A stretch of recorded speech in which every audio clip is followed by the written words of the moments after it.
Margie! Come on in, Mrs. Odetts.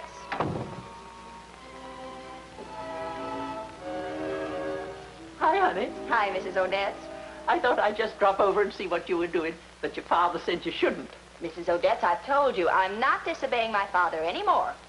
You're not really serious. If you're going to be obedient, what are we going to do for kicks around here? Well, I'm going to get my kicks another way, like this, what I'm doing right now. I don't get it. Dad's birthday 2 weeks from now, and I'm trying to find just one darn thing he doesn't have. Oh, I see. Gifts are a problem for a man like your father. Well, I may as well put this stuff back in the closet. I'll give you a hand. All right. Margie, not like that. You've got to be careful when you handle firearms. Okay, you put it away. Now, I'm going to give you a little lesson. No gun is ever empty, not even empty guns. There's no telling when a shell might get jammed inside. Okay, teacher, I've learned my lesson. I'm going to show you how a terrible accident might happen. Mrs. Odetts, don't load it. I'm not going to shoot. I just want to demonstrate my point.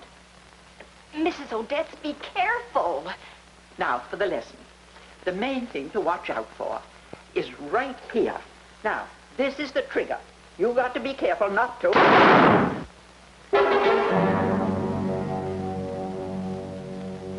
You were saying? Let that be a lesson to you. The idea of an intelligent girl like you allowing an 82-year-old woman to handle a loaded gun. I'll get the dustpan and clean up the broken plaster.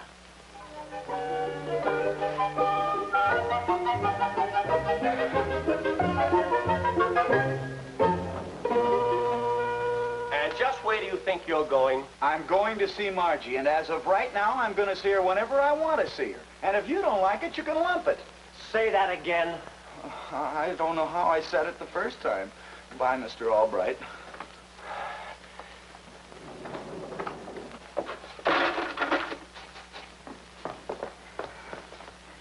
Margie, I'm sorry. I know it was really my fault. I guess I just come from a long line of buck passers. Oh, I'm just wondering what my father will say. Margie! I'm not afraid to face him, but I just soon be moving when I do here.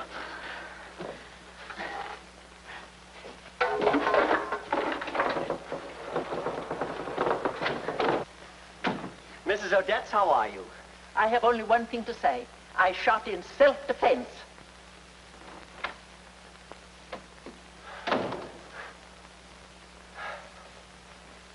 There, now, that looks better. Well, Dad, home early, huh? Why did you move my dresser? Oh, the way I figure, furniture can have a lot to do with people's happiness. And believe me, Dad, we'll both be a lot happier with it here. How are things at the office? Oh, everything's fine. Honey, I know what you mean about furniture, but I don't think I'd feel quite comfortable with it there. Well, Dad, think of me. Honest, I feel real comfortable with it here. You little nut. Okay, we'll leave it there. I smell something like gunpowder. Don't be silly. You don't smell at all like gunpowder. Wait a second. I shot in self-defense. Your baby picture. What's happened to it? I've cherished this since you were 3 years old. I thought you hardly ever looked at it. Margie, I'd rather have lost my right arm than... What did Mrs. Odetts mean when she said, that is gunpowder? I am going to have a look behind this. I'll help you. There, now, you've got to admit it looked a lot better in the new place. Well, heave-ho and back we go. What are you hiding? Margie, why have you got your back to the wall like that? Well, when your back itches, there's nothing like a good wall to scratch it on. That's what I always say. Margie, you're hiding something. But don't be silly. No, sir, there's nothing like a wall. Now, take a fork. If you've got an itch up real high, you can reach it with a fork. But if you've got an itch way down, there's nothing like a wall. Now, if they'd make a fork that had a handle about 3 feet long, well, you could do away with walls altogether. Just imagine that, Dad. Imagine how that would change literature. 4 forks and a ceiling. By golly, if they'd make a fork that... I don't think you're buying this at all. Step aside. Okay, let's have it. What happened? Well, I had some of your things out, and Mrs. Odetts came over, and... What did you have my guns out for? What were you doing? Well, Oh, please, Dad, don't ask me to tell you that. Couldn't we just laugh the whole thing off? I can point to it and say, man, dig that crazy new ventilator. Well, whenever you and Mrs. Odetts get together, a hole in the wall is getting off easy, I guess. But this... Every time I looked at this little picture, I didn't just see you. I saw your mother, too. Golly, Dad, it was an accident. I'm sorry. I didn't know you loved it so much. How could you? You've never been in here when I've said goodnight to it. Dad, I'm sorry. I'm so sorry. Oh, forget it, baby. It's still beautiful to me. Maybe someday we'll have you painted again. I'm sure a fine artist would see the same things in you that this one did. Now then, what the heck happened? Dad, you've just given me the most wonderful idea. Stop trying to change the subject. I want to know what happened. Don't you worry about a thing. Everything's going to be just perfect, and I'll tell you all about it in 2 weeks from now.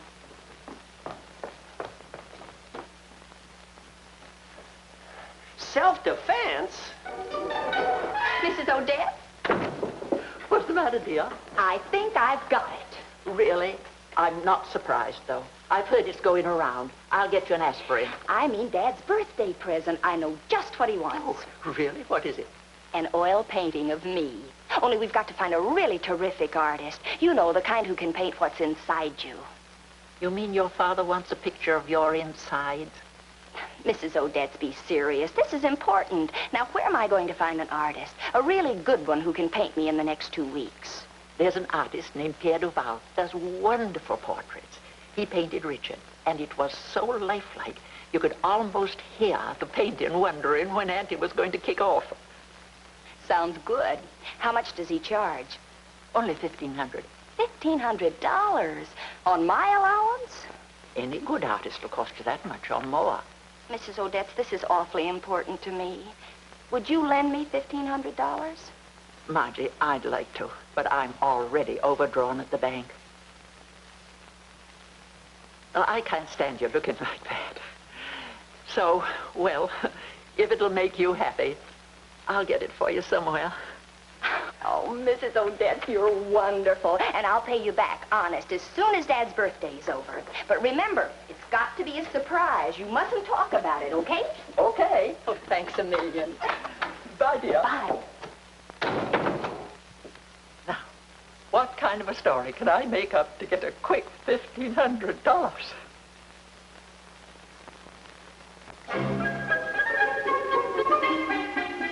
Absolutely and positively no. If your banker won't advance the money out of your trust fund, I'm certainly not going to sell any of your stocks. But, Mr. Honeywell, I've explained. It's not for me. It's for this poor girl. This poor child. She needs the money desperately. It's a dreadful emergency. I'm sorry, Mrs. Odetts, but the answer is still no. Just a second. Oh, Mr. Albert. How much do you need, Mrs. Odetts? Why, $1,500. What are you doing? Please, Mr. Honeywell, just a second. Just a personal loan. Oh, thank you, Mr. Albright. Thank you. Are you out of your mind loaning that irresponsible old lady? Don't you understand? She was talking about Margie. Margie? Well, who else? Margie's gotten herself in some kind of a jam, and just like she always does, Mrs. Odetts is trying to help her out. That's the reason she wouldn't tell me the girl's name when I asked her. Why, this sounds serious. $1,500. It must be something she didn't want me to know. She'd have come to me for the money. I'm sorry, my boy. Anything I can do, let me know. Oh, thank you, Mr. Honeywell.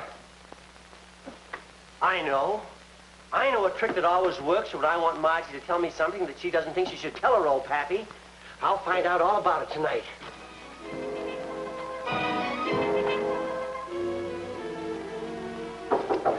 Margie! Come on in, Dad. I couldn't sleep, so I came over to find out if you had anything good to read. Here, take this. I'm ready to buzz off. Oh, thanks. Honey. Hmm? Margie, you know I've always tried to be both mother and father to you. You've been wonderful, Dad. You remember that little game we always play when you have a problem that you can't tell your father? You mean when you become Mom instead of Pop? Let's pretend I'm Mom now. And rest assured, anything you tell your Mom, your pappy will never find out. Okay? But I haven't got any problems. Remember, honey, I'm your Mom. Now come, tell me what's wrong. Seems like Freddie Wilson came to see me yesterday afternoon, but Pappy wouldn't let him in. I'll give your pappy a medal. I thought you were Mom. She never sides with Dad. I'm sorry. But, honey, you've got a bigger problem than that. Now tell me what's really troubling you. Cross my heart, everything's fine. Everything's fine.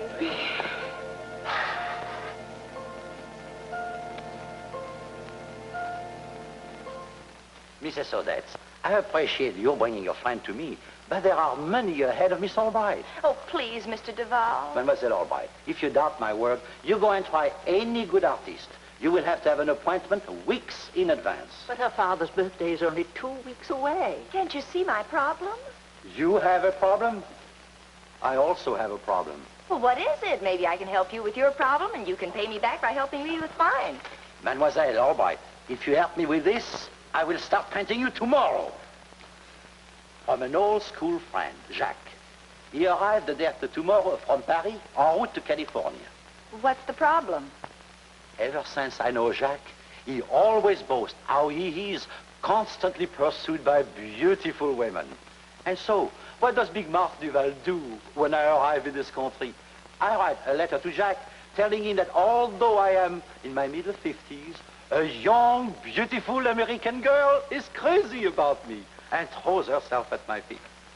And now when Jacques arrives, he will see me as I really am, a fat old artist who shoots the balloney. It may seem unimportant to you that this Jacques is what you Americans call a big blowhard. And now he has one big last laugh at me. You may try someone else, ladies. You know, there are some very good amateur artists in the village. But I don't want an amateur. I want this to be the best birthday present my father's ever had. I'm sorry, Miss Albright. Hey, wait a minute. Oh, please, Pierre, say that you love me. If you leave me, I'll die. How's that for having your feet thrown at? After a trailer like that, I sure got to see the picture. You mean you will do this for me in front of Jacques? For my father's birthday, I'll make Jacques admire you for the rest of his life. Oh, Mademoiselle Albright. Tired? No, but maybe it'd be better if I got home by midnight. You see, my father thinks I'm out with Freddie Wilson. Oh, I understand. Well, I believe we've done enough for the first sitting. May I look? But of course. Oh, my father will love it. Oh, I'm sure he will. Now remember, Jacques will be here tomorrow night. You will come at 8 sharp as the American girl who's mad about old Pierre. Yes? You old lady killer, you.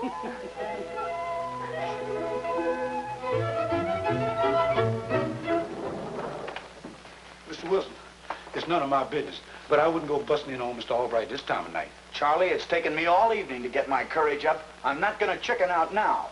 But it's almost 12 o'clock. But don't you see, Charlie, I've got to do it. I've got to prove to Margie that I can stand up to her father. Tonight I'm going to find out whether I'm a man or a mouse.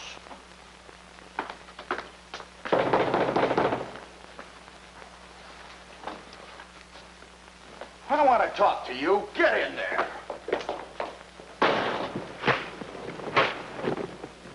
Well, I guess that settles the mouse question. Wait a minute. Where's Margie? Margie, isn't she inside? Listen, she went out with you tonight and she hasn't come back yet, and I want to know where you left her. I haven't seen Margie for almost a week. Honest, Mr. Albright. But she said she had a date with you and she's been out since 6:30. Freddie, something must be wrong. Margie never lied to me before. And then there's that $1,500 too. Oh, Freddie, our little Margie must be in some kind of trouble. Come on in, lad. Come on in and talk to your old pal, Vern.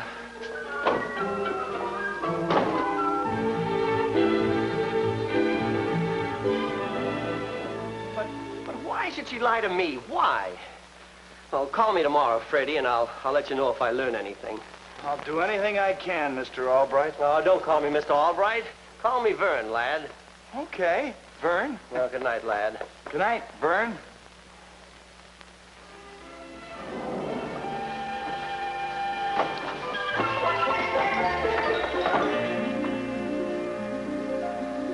Freddie, Margie.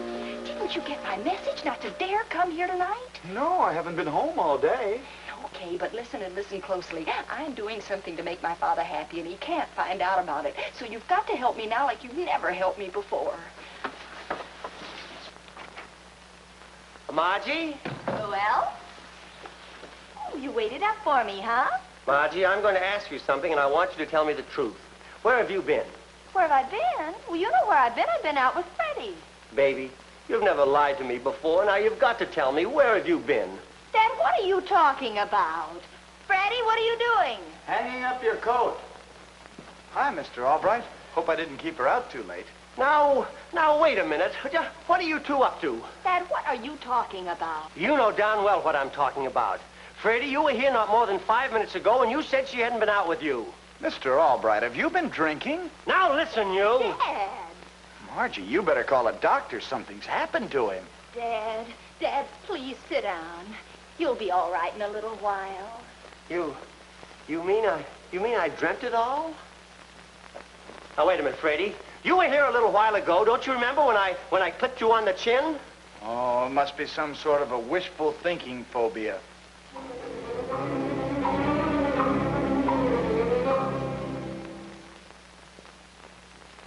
Mr. Honeywell, what am I going to do? This thing has me half crazy. Now, take it easy, Vern. We'll get to the bottom of this. You said Margie's going to take Mrs. Odetts to the theater tonight, right? That's what she said. Okay, then there's only one thing to do. We'll follow her. Oh, but I don't like to follow Margie. I like to trust her. Did she lie to you or not? Well, it seems that way. All right. Now, I know that girl darn near as well as you do. And if she's in a jam and you won't stoop to underhanded means to help her, I will. Oh, Mr. Honeywell, you're okay. Never had a child of my own. Always kind of feel like Margie's, well, you know. And if anybody's pulled a fast one on her, why, Tonight we follow her. Come on. Tell me more about this girl, Pierre. In your letters, you say she bothers you almost constantly, eh? Oh, she's crazy for me. Oh, You will see. She always comes about this time. oh, nous verrons.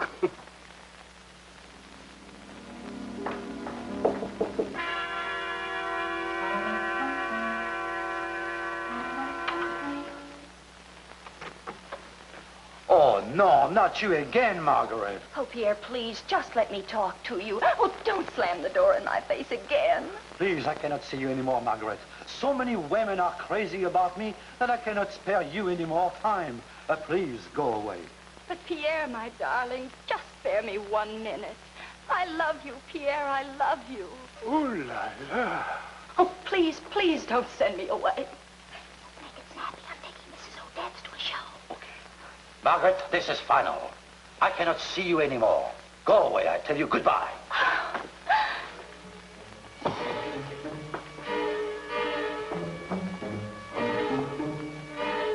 You are the lady killer. Oh, it's nothing at all. Just an everyday occurrence. No man is going to treat my little girl like that. I'll break that guy's neck. Mr. Honeywell, I demand the privilege. Jack, would you get it? Avec plaisir. Yes. Mon Dieu. Jacques, what happened? I don't know. I simply said in my most cordial tone, yes. And a very distinguished gentleman standing there hit me. Oh. Mr. Honeywell, I think I know the answer. You do? It's all my fault. What do you mean? Well, you know how I picked on every fella that Margie's ever had, gone out of my way to find fault with him, especially Freddie Wilson. So now she's starved for romance. She gets this insane crush on an older man, probably because she thinks I'd accept a man who's made his mark in the world. All right, you've got to do something. All right, suppose I change everything. Suppose I give Margie what I think she really wants. What are you talking about?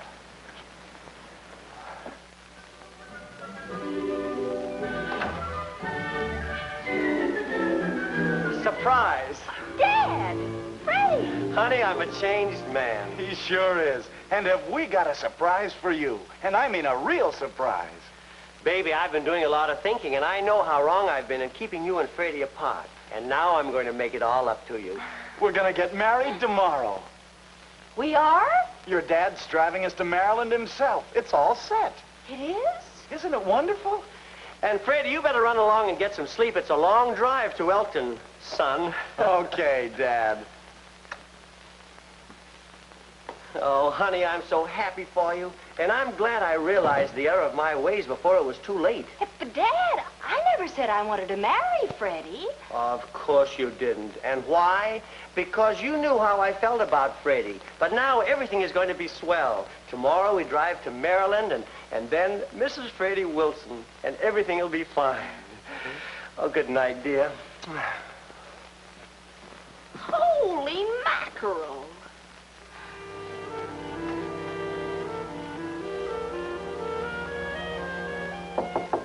Dad? Come in, honey. What is it, dear? I'm sure glad Dad isn't here. Huh? Oh. Oh, you want to have a word with Mom? Could I, Mom? And do you promise Dad will never know? Yes, dear. What is it? Well, Mom, Dad's put me in an awful spot. He's cooked up a wedding between me and Freddie Wilson, and I don't want to marry Freddie or anybody yet. You don't? No. But, honey, your dad told me that you'd fallen in love with an older man by the name of Pierre. In fact, he overheard you pouring out your heart to him tonight. And Dad thinks that you'd be much better off married to Freddie. Double holy mackerel. Now it makes sense. Listen, Mom, don't miss a word. And remember, Dad mustn't know. 2 weeks from now is Dad's birthday, and I want to surprise him with a portrait of myself to make up for the little one Mrs. Odetts shot. So I'm having one painted by Pierre Duval. And he wanted me to pretend to be in love with him tonight to fool this friend of his who was inside. Any questions, Mom? Just one. Is this painting going to cost $1,500? That's right. Triple holy mackerel. But, Mom, Yes? I wanted so much to surprise Dad. Do you think he'll still be surprised when I give him the painting? I'll guarantee you this. He'll be the happiest father in the world. Oh, Mom.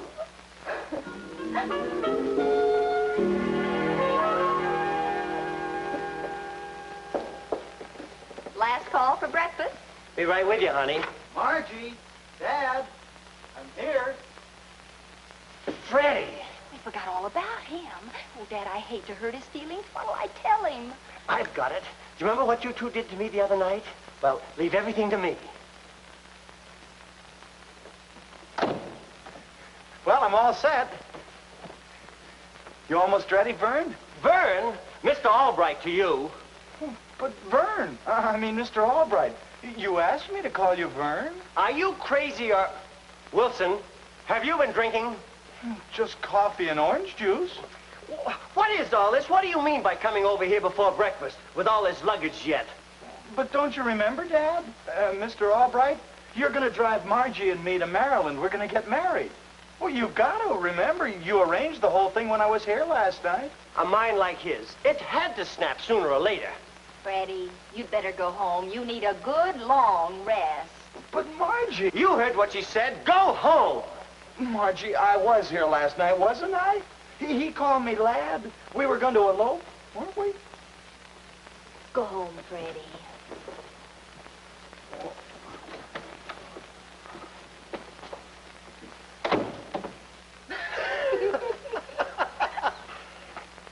This place confuses me.